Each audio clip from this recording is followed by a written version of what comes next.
엘리자베스 엘리엇이라는 선교사님이 쓴 전능자의 그늘이라는 책이 있습니다. 이분은 이제 1956년도에 에콰도르의 와우라니 부족민들에게 복음을 전하기 위해 갔다가요. 정말 비행기에서 내리자마자 그 원주민들의 창에 찔려가지고 순교하게 되거든요. 찔렸던 그 짐 엘리엇 선교사님, 그 선교사님의 부인이세요, 이 책의 저자가. 그래서 이 책에는 짐 엘리엇이 이제 그 선교사로 나가기 전에 대학생 시절에 썼던 일기를 이제 소개하고 있는데 그 중에 이런 내용이 있습니다. 아버지, 저를 분기점 같은 사람이 되게 하소서.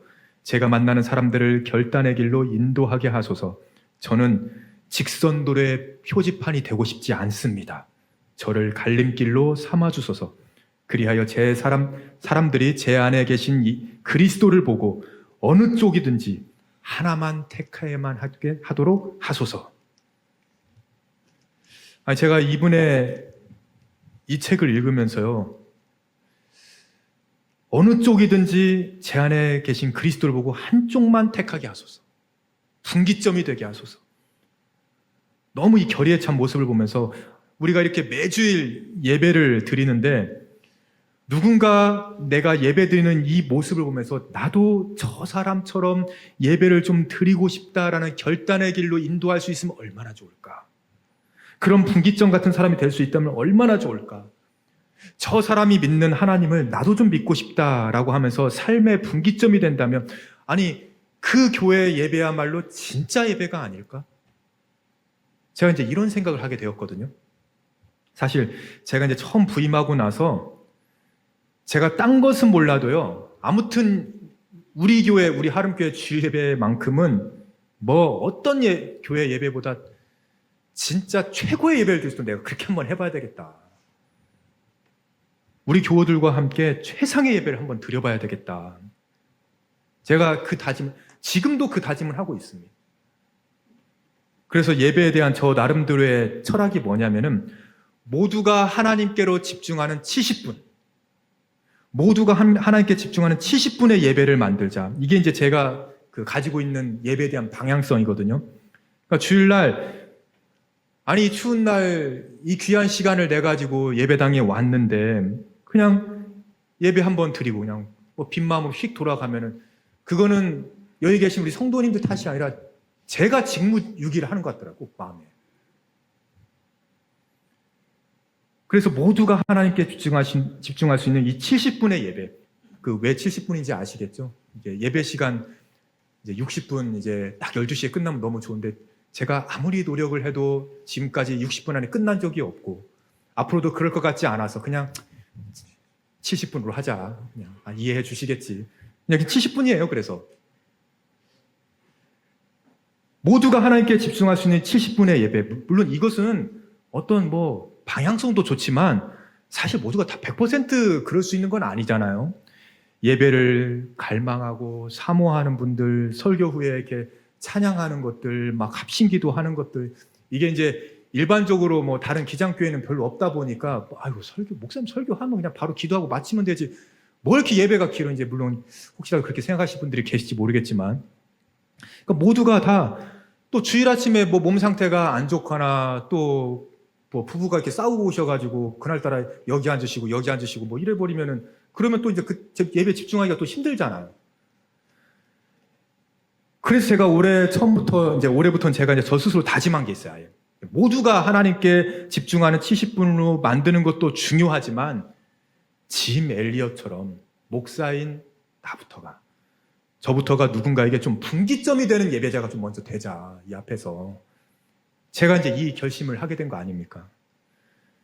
자, 이제 이런 마음으로 오늘 예배에 관한 설교를 준비하는데요. 제 머릿속에 떠올랐던 이 성경 이야기가 바로 오늘 본문에 이제 마리아가 예수님의 발에 이제 향유를 부은 그 사건이에요. 예수님의 발에 부었다고도 하고, 머리에 부었다고도 하고 이제 그렇게 하는데요. 우리가 너무도 잘 아는 이야기지만 오늘 마리아의 행동을 통해 어떤 예배가 진정한 예배인지, 또 우리 자신은 어떤 태도를 가지고 예배에 참여해야 되는지 이제 말씀을 가지고 함께 나누길 원하는데요. 사실 이제 이 오늘 이야기는 아마 예수님의 공생의 기간 중에 예수님의 가장 기억에 남는 하여튼 이 베스트 3 안에는 들어갈 거예요, 이게. 자, 3절 말씀 보세요. 우리 3절 한번 같이 읽겠습니다. 마리아는 지극히 비싼 향유 곧 순전한 나드 한 근을 가져다가 예수의 발에 붓고 자기 머리털로 그의 발을 닦으니 향유 냄새가 집에 가득하더라. 아멘. 지금 이제 그 예수님을 위한 잔치 이제 식사가 쫙 준비됐고 이제 벌어지고 있어요. 근데 돌발 상황이 일어났습니다. 그 자리에 함께 참석했던 마리아가 그 당시에는 너무도 비싸고 귀한 이제 향수예요, 향수. 이 향유를요, 느닷없이 예수님께 그냥 다 부어드리는 이 사건이 벌어진 거예요. 여러분, 이게 얼마나 어마어마한 이 사건이냐 하면은요, 함께 그 장면을 보고 있던 이 가룟 유다가 그 여인을 꾸짖으면서 하는 말 있잖아요. 5절 말씀. 세 번역에 이제 화면에 이렇게 나오죠. 이 향유를 300데나리온에 팔아서 가난한 사람들에게 주지 않고 왜 이렇게 낭비하는가? 꾸짖었어요. 왜 낭비하냐고, 이거를요. 여러분, 이 말 맞는 말 아닙니까? 한 데나리온은 그 당시 노동자의 하루 품삯이었거든요, 그게. 그러면 300데나리온짜리 향수면은 거의 1년 연봉이잖아요, 지금 이게. 그 어제 그 영상 친도의 단톡방으로 이렇게 보내드렸는데, 그 조혜련 씨가 50조 강의하는 거, 거기에 나오잖아요. 3천만 원 정도 됐을 거라고요. 그 3천만 원짜리 향수를요, 아낌없이 예수님께 그냥 다 부어드린 거예요, 그냥. 이게 상상이나 했겠냐, 그 자리에 있던 사람들이. 지금 가룟 유다가 무리한 말을 하는 것도 아니고요. 아마 제가 그 자리에 있었어도 저 똑같은 얘기 했을 거예요. 오히려 가룟 유다는 너무나도 이 합리적이고 정확한 지적을 했는데 놀라운 것은요, 예수님께서 그런 가룟 유다를 오히려 꾸짖으시는 거예요. 자, 7절 말씀 보세요. 우리 7절 함께 읽겠습니다. 예수께서 이르시되 그를 가만두어 나의 장래할 날을 위하여 그것을 간직하게 하라. 아멘. 왜 장래할 날이에요? 엿새 후면은 이제는 십자가 달려 돌아가셔야 되거든요. 그러니까 장래할 날을 준비하는 거. 지금 유다, 네가 보기에는 이게 낭비 같지만 네가 지금 모르는 게 있어. 네가 알지 못하는 영적인 큰 의미가 여기에 담겨져 있다. 예수님께서 그러시는 거 아니겠습니까? 이 예수님이 이 마리아의 행동에 얼마나 큰 의미를 부여하셨는지 이제 같은 사건을 다룬 마가복음 14장 있거든요. 14장 9절에서 이제 이렇게 말씀하십니다. 우리 화면을 보면서 한번 같이 읽겠습니다. 내가 진실로 너희에게 이르노니 온 천하에 어디서든지 복음이 전파되는 곳에는 이 여자가 한 일도 말하여 그를 기억하리라 하시니라. 아멘. 저는 오늘 이 이야기를 묵상하면서요, 이 여자가 행한 일도 말하여 그를 기억하게 하리라. 누군가에게 기억이 될 수 있을 만한 이 분기점이 될 수 있는 참된 예배자, 이런 예배자가 어떤 모습이어야 되는지 마리아를 통해서 배우게 되는데요. 여러분, 예배는요, 모두가 다 70분 동안 모두가 다 은혜를 받는 것보다 누가 예수님께 정말 집중하고 있느냐. 자, 여기 계시는 분들 중에서 100여 명이 넘는 예배자들 중에서 누가 예수님께 집중하고 있느냐, 이게 중요하더라고요, 보니까. 제가 아무리 대단한 목사가 되더라도요, 여기 계시는 모든 분들 다 제가 은혜를 끼칠 수는 없습니다. 저는 그런 능력이 없어요. 모두가 다 70분 동안 하나님께 집중시킬 만한 그런 능력이 제게는 없습니다. 물론 제 능력으로는 이게 안 되지만 제가 꿈꾸는 게 뭐예요? 누군가는 마리아처럼 주님이 내게 어떤 분이신가를 고백하면서 이 분기점을 만들어줄 수 있는 사람, 이 예배당 안에 있는 공기를 완전히 바꿔줄 수 있는 사람, 그런 사람이 있어야 되지 않겠습니까? 지금 내 만족을 위해서 예배를 드리는 것은요, 가룟 유다가 하는 거라니까요. 그거는요, 왜 그걸 그렇게 했냐고 가룟 유다가 판단하는 거예요. 오늘 설교가 내 마음에 들면 좋은 예배이고 아니면 그저 그런 예배이고, 그런 게 아니잖아요, 여러분. 내게 어떤 만족을 주느냐, 이게 중요한 것이 아니라 오늘 본문에 나와 있듯이 2절 말씀에 예수를 위하여 잔치할세. 지금 예수님을 위한 자리예요. 예수를 위하여 잔치할세. 예수님이 기쁘셔야 되고 예수님께 사랑을 표현해야 되는데, 지금 가룟 유다는 자기 기준으로 보니까 아니 이 옥합 가격이 지금 이게 얼마이고 이거를 뭐 어떻게 쓰면 좋고 가난한 자들한테 나눠주면 좋고 머리로만 온통 계산하고 있더라고요. 예수님 안 보여요. 마리아의 행위가 무슨 의미인지도 모르고요. 얼마나 많은 계산들이 있는지 아십니까? 제가 이제 지난 그 송구영신 예배 때 이제 또 얘기하게 되네. 우리 성가대 찬양을 제가 이제 빠뜨렸잖아요, 이거. 그만큼 하여튼 저한테는 예수님의 베스트 3는 그거라면 제 베스트 3는 이겁니다. 하여튼. 목사님도 실수하셨네. 그럴 수도 있지 뭐. 우리 이제 그 지휘자님이 목사님 그날 덕분에 웃으면서 찬양했습니다. 뭐 이렇게 하면서 그냥 위로의 말씀도 해주셨는데요. 제가 그 사건 이후로 예배에 대해서 다시 한번 생각해 보는 계기가 되었거든요. 이제 아시는지 모르겠지만 저는 그런 게 또 특별 예배가 있으면은요. 무조건 예배 화면부터 다 디자인을 바꿔요. 주일 예배 아니니까요. 새로운 마음을 들려고. 주보 디자인, 찬양, 선곡, 분위기, 모든 것을 다 기획합니다. 심지어 예배 진행을요, 분 단위로 쪼개가지고 큐시트를 만들어요. 그래서 그걸 다 반주자, 방송실 다 전달합니다. 그래서 뭐 반주자한테는 하다못해 어디에서 코드로 반주를 먼저 진행해 주세요. 방송실에는 화면을 먼저 이것을 띄워주세요. 이걸 다 전달해요. 그러니까 우리끼리는 다 알고 있어요, 그거를요. 송구영신 예배 드리는 그날도요, 이제 전 목사님과 함께 3시에 이제 본당에서 그 영상하고 음향 테스트 다 했거든요. 하여튼 이분은 제가 자리에 없어서 지금 하는 얘기인데 저 때문에 죽으려고 할 거예요, 지금 막. 일을 너무 많이 시키니까. 예배 시작 1시간 전에도 방송실 사역자하고 신디 반주자하고 한 번 더 리허설을 했어요. 리허설만 2번 한 거예요, 그날. 제 머릿속에 예배 흐름 다 들어가 있어요. 왜 그러냐면 제가 기획했으니까 제가 하니까요. 근데 그날 보셨죠? 예배를 아무리 철저히 분 단위로 계산해서 기획하고 2번, 3번 리허설하고 디자인 완벽하게 세팅하면 뭐합니까? 제가 실수하잖아요, 정작 제가. 예배를 만든 제가 실수하잖아요. 송구영신 예배 드릴 땐 그렇게 드리던 그 준비한 시간, 에너지, 감정 이걸 다 생각해 보면요, 제가 조금 과장해서 말씀드리면 웬만한 작은 공연 같은 건 저도 다 기획할 수 있을 것 같은데 진짜로. 그런데 그 정작 예배를 이렇게 해야지, 저렇게 해야지 계산만 하고 있던 제가 정작 실수하게 되더라고요. 인간은 그래요, 진짜. 만일 그날 예배가 제가 원하고 계산하는 대로 다 예배가 완벽하게 끝났으면요, 아마 그 예배는 목사인 제가 흡족한 예배가 됐을 거예요. 저를 위한 잔치였을 거예요, 진짜로. 그래가지고 저 혼자 만족해가지고 집에 가서 저희 아내한테 자, 봤지? 이렇게 완벽하게 예배를 드리잖아. 이러고 저 혼자 누워서 이불 덮으면서 혼자 만족하면서 잤을 거라니까, 진짜로요. 여러분, 예배는요, 목사인 제가 연출가 되는 거 아닙니다. 하나님 그거 아시게 하는 거예요, 지금. 저부터가 주님 앞에서 향유 옥합을 깨뜨리는 반응이 있어야 되거든요.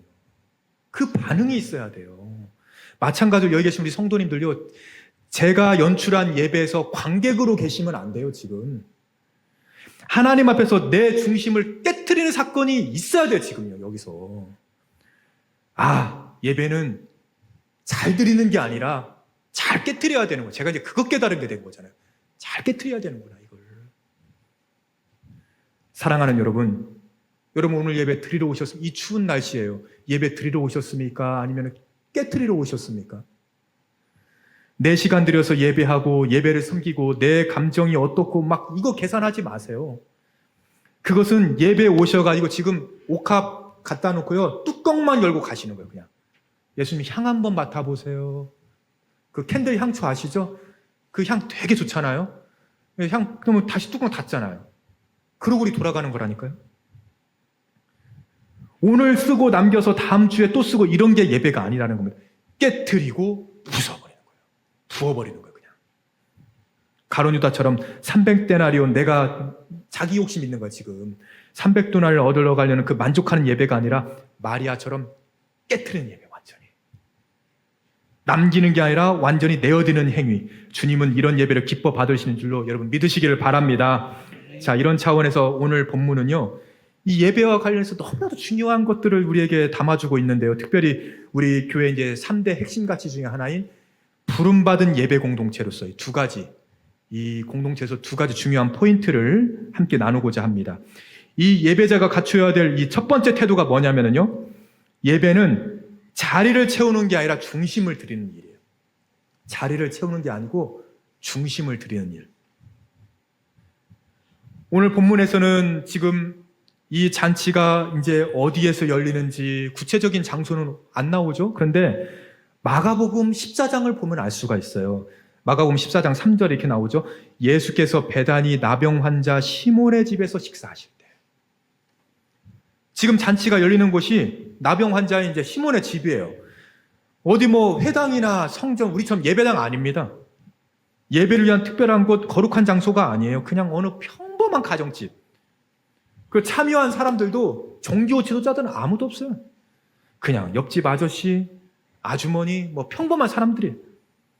근데 제가 왜 여기에 관심을 두는가 하면은요, 이제 오늘 본문 바로 한 장 앞을 보면은 이게 너무나도 이 사람들과 대조적인 사람들이 나오거든요. 요한복음 11장 56절인데요.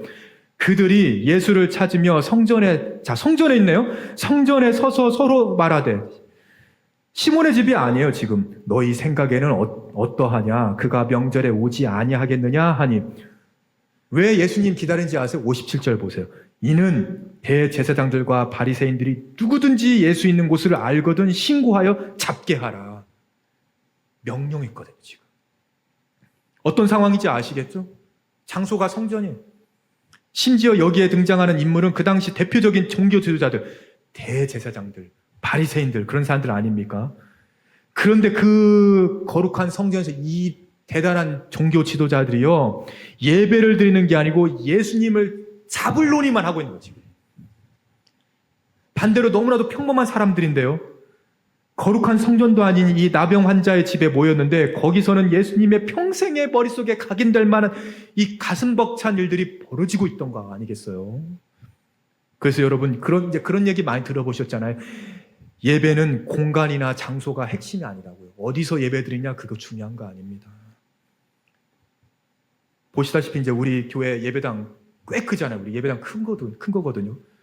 근데 이제 보면은요, 평소에는 이 드럼 쪽에 이제 오늘 많이 앉아 계시네요. 좀 비어 있다고 얘기하려고 했더니 하여튼 이러면 안 되는데 이렇게 비어 있을 때도 있고 4층도 뭐 이렇게 꽉 차지 않고 그럴 때가 많아요. 일부 예배는요, 오늘 15명, 저까지 20명도 예배 못 드려요. 저도 솔직한 마음으로 예배당에 꽉 차서 예배 드렸으면 좋겠다. 솔직히 그 마음 들어요. 그런데 제가 그러면 좋을 것 같다라고 생각하는 것과 하나님이 기쁘다라고 느끼시는 감정이 일치하지도 않을 수도 있다는 거 여러분 알고 계십니까? 그건 그냥 제 생각이죠. 300데나리온 그렇게 썼으면 좋겠네. 그건 제 생각이죠. 예배는 장소가 거룩해서 거룩해지는 게 아니라 예배를 드리는 사람의 중심이 하나님의 마음에 향해 있을 때 거룩해진다는 거예요. 저는 그래서 그 15명 예배 드리는데도 15명이 하나님께 집중하고 있으면 그 예배는 거룩한 예배가 되는 거예요. 그냥. 지금 보세요, 여러분. 소위 종교 지도자이라고 하는 자들은 거룩한 성전에 모여서 어떻게 하면 예수님 잡아 죽일까 논의하고 있어요. 이게 예배당에서 벌어지는 일들이라니까요. 반대로 어느 평범한 가정집에서는요, 마리아 한 사람을 위해서 예배 그 집안의 분위기 자체가 완전히 바뀌어버리는 거예요. 그냥 분기점이 됐어요. 여러분, 하나님이 어떤 예배를 기쁘게 받으실까요? 나를 깨트리는 예배. 예배는요, 자리를 채우는 게 아니라 내 중심을 드리는 일입니다. 이것이 제가 이제 오늘 본문에서 발견한 이 첫 번째 포인트고요. 자, 그런가 하면은 이 두 번째 포인트, 이게 하나 더 있는데요. 이 예배자가 갖춰야 될 이 두 번째 태도는, 예배는 사랑의 조화를 이루는 자리라는 거예요. 이 사랑의 조화를 이루는 시간. 자, 오늘 본문 2절 말씀부터 다시 한번 보세요. 거기서 예수를 위하여 잔치할세. 자, 잔치할세는 지금으로 말하면 예배를 말합니다. 이제 한 사람씩 보세요, 여러분. 마르다는 일을 하고 있어요. 마르다는 일을 하고, 나사로는 예수와 함께 앉은 자 중에 있더라. 3절. 마리아 그럼 뭐 하는 거예요? 지금 비싼 향유옥합 순전한 나드 한 그릇 가지고 예수의 발에 부었어요. 3남매가 있는데 다 각자 다른 일을 해요.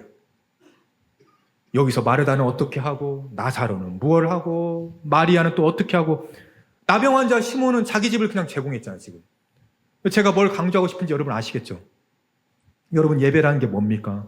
예배는요, 하나님께 각자 드릴 수 있는 거 드리는 게 예배의 시간이에요. 여러분. 각자 잘 할 수 있는 걸 드리는 시간이 예배라는 거예요. 우리 성가대원들은 찬양으로 하나님께 예배 드리잖아요. 그렇죠? 방송실 사역자는 방송 사역으로 드리게 되고요. 저는 저같이 목회자들은 예배 인도해가는 거고요. 우리 각자 드리는 거예요. 근데 이 중에는 나사로는 아무 일도 안 해요. 단지 예수님과 함께 앉아 있어요. 예수님과 함께 앉은 자 중에 있더라. 근데 예배예요, 그게. 막 불평하면서, 아니, 나는 지금 비싼 옥합을 깨트려가지고 드리는데 오빠는 뭐 하고 있는 거냐고. 그 마르다.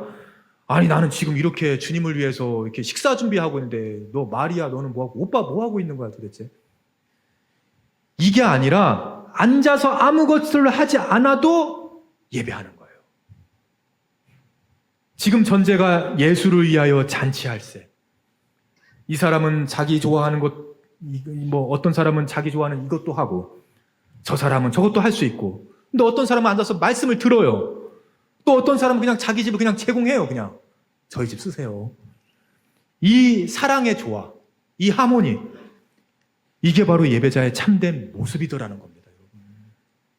출애굽기 17장 8절 말씀 보세요.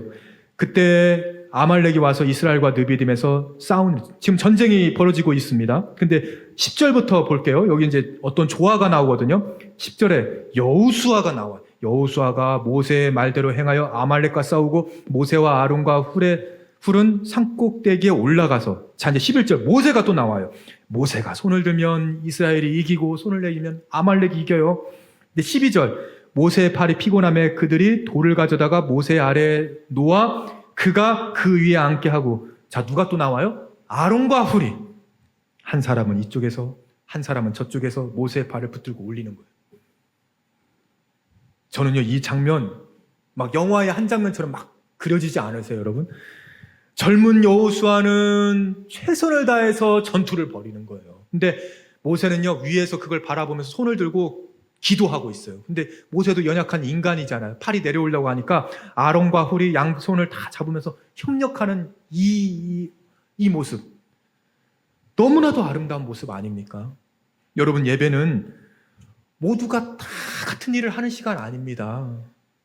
각자가 하나님께 드릴 수 있는 걸 드리는 시간이에요. 여기가 우리 원로들 많이 계시잖아요. 여러분들부터가 깨트리세요. 향유 옥합을 갖고 와서 깨트려 버리세요.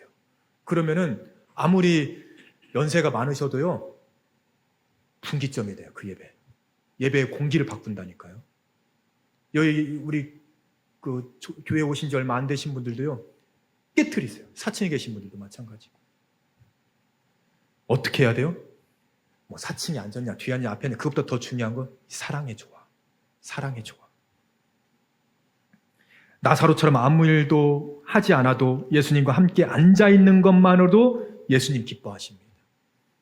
왜 이런 거 안 해? 저런 거 안 해? 그럴 필요 없습니다. 예배 전에 이제 찬양 영상 이렇게 송출해 드리잖아요. 그러니까 여러분들 일찍 오셔가지고요 한번 찬양 들어보세요. 근데 같이 부르시면 너무 좋고요. 만약에 좀 부르시는 게 좀 그러시면은 조용히 묵상하셔도 돼요. 그리고 나는 찬양은 좀 그렇다 하시는 분들은 뭐 오늘 이제 성경 말씀 읽거나 기도하셔도 됩니다. 다만 우리의 시선과 중심이 정말 예수님께로 내가 향하고 있느냐, 이제 예배를 향해 나아가고 있느냐, 사랑의 조화를 또 이루고 있느냐, 나사로도 마리아도 마르다도 이 중심이 필요했던 거 아니겠습니까? 그래서 제가 발견하는 것이 하나 있는데요. 오늘 본문에 등장하는 모든 사람들의 행동이 다 이게 다르지만 이제 공통점은 한 가지 있더라고요. 보니까 바로 은혜를 입은 사람들이에요. 은혜를 입은 사람들. 은혜를 경험한 사람들이요. 자, 먼저 자신의 집을 제공한 나병 환자 시몬을 한번 보세요. 그 마가복음 14장 이렇게 나오잖아요. 예수께서 베다니 나병 환자 시몬의 집에서 식사하실 때, 제가 이 자료를 찾아보니까요. 대부분의 학자들은 이 당시에 시몬은 예수님의 은혜로 나병을 고침받은 상태라고 그래요, 이미. 그러니까 나병 환자가 아니에요, 지금은요. 그러면 좀 이상하잖아요? 아니, 고침을 받았으면은, 그냥 굳이 나병 환자, 시몬이라고, 뭐라고 그렇게 합니까? 그냥 시몬이라고 하면 되지. 근데 이게요, 이 나병 환자 시몬이 이 사람의 특징이거든요. 한번 생각해 보세요. 지금 시몬에게는요, 과거에 자기 인생에 아주 특별한 경험이 꼬리표처럼 지금 따라다니고 있는 거예요. 자기가 나병 환자였는데 치유를 받았거든요, 예수님한테. 그러니까 저로 따지자면은 2017년도에 목회를 강제로 쉬었던 전주에서의 시몬, 그게 제 꼬리표예요, 그냥. 그 2017년도 그 목회를 쉬면서요, 고난주간을 제가 성남에 있는 선한목자교회에서 일주일을 보냈거든요. 그 기도실에서요. 거기서 눈물로 기도하면서 제 안에 있던 모든 자아와 눌림이 딱 깨졌는데요, 거기서. 아니, 사역지도 없이 저도 이제 억울한 일이 있었으니까. 눈물 나는 시간들이었지만, 다시 저를 신실한 주의 종으로 삼아주시려고 했던 회복의 시간이었더라고요, 그게 보니까. 그게 저의 동력이 되었거든요. 그러니까 그게 전 꼬리표가 되길 원해요.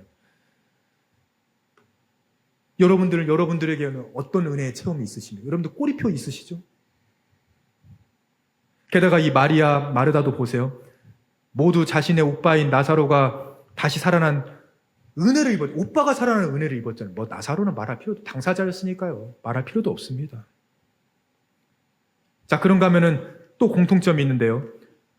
마리아와 마르다, 나사로 이 삼남매가 등장하는데 이들이 어떻게 하면 각자의 자리에서 이렇게 헌신할 수 있었을까? 자, 1절에서 힌트를 주고 있습니다. 1절에 이렇게 나오죠. 우리 1절 말씀 한번 좀 같이 읽어볼까요? 6월절 엿새 전에 예수께서 베다니에 이르시니 이곳은 예수께서 죽은 자 가운데서 살리신 나사로가 있는 곳이라. 아멘. 예수께서 죽은 자 가운데 살리신 나사로가 있는 거였죠. 요한은요, 의도적으로 나사로를 예수님께서 살리신 자라고 표현을 하고 있습니다. 예수님의 은혜를 기억하라는 거 아니겠습니까? 여러분, 예배는요, 그래서 과거에 내게 베풀어 주시는 것을, 그 은혜를 기억해내는 시간이에요. 오늘 본문에 나온 이 나병 환자 시몬이나 마리아나 마르다나 나사로나 이 모든 사람들의 공통점 하나가 다 하나예요. 은혜를 경험한 사람들이에요. 아까운 게 없어요. 그래서 저는 우리 성도님들도 이 예배 자리에 나오셨을 때요, 은혜를 좀 기억해내셨으면 좋겠어요. 다 기억해내셨으면 좋겠어요. 아까운 게 없을 정도예요. 그래야지 그 향유의 옥합을 깨트릴 수가 있거든요. 근데 여기서 이 중요한 거 한 가지, 우리가 질문해야 될 것. 그러면 가룟 유다는 그런 은혜를 받은 게 없어서 마리아를 혼내고 훗날 예수님을 파는 그런 괴물이 되었냐고요, 그게. 아니, 가룟 유다는 예수님의 12제자 중에 한 명이었잖아요. 어떤 면에서는요, 예수님께 부름받은 것이야말로 가장 큰 은혜를 받은 사람, 자기 같은 그런 인간을 가장 최측근인 제자로 불러주신 그 은혜만 생각하면 가룟 유다는 매일매일 눈물이 나야 돼, 진짜로요. 그런 사람 아니었습니까? 여러분, 우리가 2026년 이 새해를 맞이해서 이 예배당에 나왔다는 건 여러분 무엇을 의미하는 걸까요? 내가 작년에 사실은 나병 환자였는데 치유받았다고. 내가 영적인 나병 환자였는데 고침받고 이 자리에 나온 거 아니겠습니까? 우리 모두가. 그렇게 영적으로 병들었던 나를 주님이 고치시고 새해도 이렇게 예배 자리를 함께 드릴 수 있는 이 사랑의 조화를 이룰 수 있도록 해주신 거. 이 은혜가 바로 새해 드리는 예배의 은혜 아니겠습니까, 여러분? 여러분, 우리 모두에게 이런 예배의 감격과 은혜가 함께할 수 있기를 주님의 이름으로 소망합니다. 최근에 개봉한 영화 중에 신의 악단이라는 영화가 있습니다. 그 며칠 전에 제 아내와 함께 이 영화를 보고 왔는데요. 1994년도에 평양 칠골교회에서 열렸던 소위 가짜 부흥회 사건을 모티브로 한 실화 영화예요. 한때 대북 제재 때문에 북한이 정말 어려울 때가 있었잖아요. 그래가지고 다 이게 외화가 들어오고 돈이 이렇게 내수가 활성화돼야지 북한이 먹고 살 텐데 다 제재가 되어 있으니까요. 이때 국제사회에서 이제 유엔에서 이제 지원을 해줄 텐데 대신에 조건을 뭐라고 하냐면은 종교의 자유가 없는 나라이니까 종교의 자유를 인정해주는 어떤 그런 모습이 좀 있었으면 좋겠다. 그러니까 교회에서 부흥회를 열라고 한 거예요. 그 유명한 목사님을 모셔다가, 그 당시에 빌리그레암 목사님 모셔다가 부흥회를 열어라. 그러면 그것을 보고 우리가 좀 판단해서 2억 달러를 지원해 줄지 말지를 우리가 판단하겠다. 이제 이런 겁니다. 그래서 이제 부흥회를 열려면 이제는 설교자는 있다 하고 교회도 지을 수 있겠지만 뭐가 필요해요? 찬양단이 또 필요하잖아요. 그래서 찬양할 사람들. 그래가지고 북한에 있는 어떤 일반 찬양단을 이렇게 데려다가 영상을 보여줘요. 남한에 있는 그 군인들이 막 실로한 박수 치면서 노래하는 장면 많이 있죠. 막 보여주면서 자, 저것보다 더 잘해야 된다고. 막 이러면서 빨리 연습하라고 막 이럽니다. 근데 알고 보니까 그 일반 찬양단들, 일반 그 악단들은요, 알고 보니까 사실은 북한의 진짜 지하교회 성도들이었던 거예요. 그리고 언제든지 종교의 자유가 있는 남한으로 월남할 계획만 하고 마음만 먹고 있었습니다. 그 진짜 신앙인들이에요. 근데 오히려 가짜인 것처럼 연기해야 돼요, 지금. 재밌죠? 근데 반대로 찬양단 싱어로 참여하게 된 북한군 장교 2명이 있는데 이 사람들은 진짜처럼 또 보여야 되는 가짜 싱어들이에요. 가짜 찬양단들이에요. 가짜인 것처럼 보여야 되는 진짜 신앙인들이 있어요. 이 사람들과 진짜인 것처럼 보여야 되는 가짜 신앙인들이 서로 이제 사랑의 조화가 일어나기 시작하는데요. 이 찬양 연습이 반복될수록 가짜로 시작된 연기가 이 가짜 그 북한 장교들 있잖아요. 이들의 마음의 문을 자꾸 열어주는 거예요. 그러니까 제가 이제 스포일러가 되니까 다 말씀드릴 수는 없는데요. 여러분들, 이 가짜들에게도 믿음이 생길 수밖에 없는 상황이 막 만들어져요. 성경도 읽고 함께 막 통성기도도 하고 찬양을 막 연습하고 부르고 보니까 이 가짜 찬양 이분들이요, 어느새 그 마음속에 예수님의 십자가 들어오기 시작합니다. 그래가지고 저는요, 이거 영상도 많이 있거든요, 유튜브에. 지금 우리가 부르는 찬양들을 막 이렇게 그 북한 장교가 부르는데 얼마나 감동이 되는지요, 진짜로. 여러분, 이 영화 한번 꼭 좀 보세요. 이제 며칠 안 남았어요, 영화는. 찬양을 부를 때도 기도할 때도 이제는 더 이상 연기를 하는 게 아니라 진짜 신자가 된 거예요. 진짜 신자. 영화에는 없는 내용이지만 마침 이 시기에 그 당시에 교황이었던 요한 바오로 2세가 북한을 방북하려고 했던 적이 있었는데 이제는 그 북한이 교황을 초대해가지고 뭔가 이슈를 만들려고 하는 거죠. 근데 또 이제 북한이 기독교를 탄압하는 나라이다 보니까 교황청에서 자, 일단 북한 내에 있는 진짜 신자를 데리고 오라고 그것도 요청을 한 거예요. 진짜 기독교인이 있으면 북한을 방북하겠다, 이런 것이죠. 그래서 이제 북한 주민들 대상으로 그 노동당 당원들이 다 조사한 거 아니겠습니까? 대대적인 조사를 했는데요. 마침 6.25 전쟁 이전에 신자였던 할머니 한 분을 찾아내게 됩니다. 근데 처음에는 이 할머니가 이제 본인이 죽을 수 있으니까 나는 예수쟁이 아니라고, 난 아니라고 막 부인하거든요. 근데 성령님께서 네가 예수쟁인 걸 밝혀라, 그런 감동을 주신 거예요.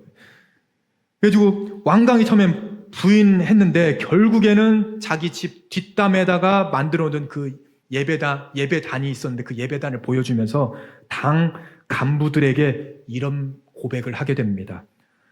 한 번 마음속에 들어오신 하나님은 절대로 떠나지 않는다. 한 번 마음속에 들어오신 하나님은 절대로 떠나지 않는다.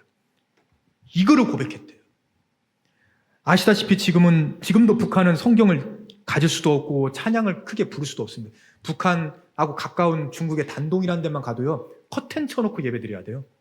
찬양 크게 못 불러요. 거짓으로 찬양단을 만들고 자신의 집 뒷담에다가 작게 예배단을 만들어 놓은 게 그게 전부잖아요. 그런데도 말씀 한 줄, 그 성경책 한 권 읽으면서 찬양 한 소절에 완전히 그냥 그 할머니 인생이 붙잡혀 버리니까요. 한 번 마음속에 들어오신 하나님은 절대로 떠나지 않는데요. 오히려 우리는 가룟 유다처럼 너무나도 예수님과 가까이 있다 보니까요, 우리는 종교의 자유가 있는 나라에 살고 있고 얼마든지 이렇게 내가 와서 예배드리고 싶으면 예배드리고 아니면 많은 거고 얼마든지 그렇게 할 수 있다 보니까 정작 은혜의 초점 우리가 놓치고 있는 것은 아닐까요? 자꾸 우리가 향유를 깨트려야 되는데 마음은 알아요. 말씀도 알겠고요. 근데 향만 이렇게 드리고 그냥 가는 거예요. 예수님 향 맡으셨죠? 다음에 올게요.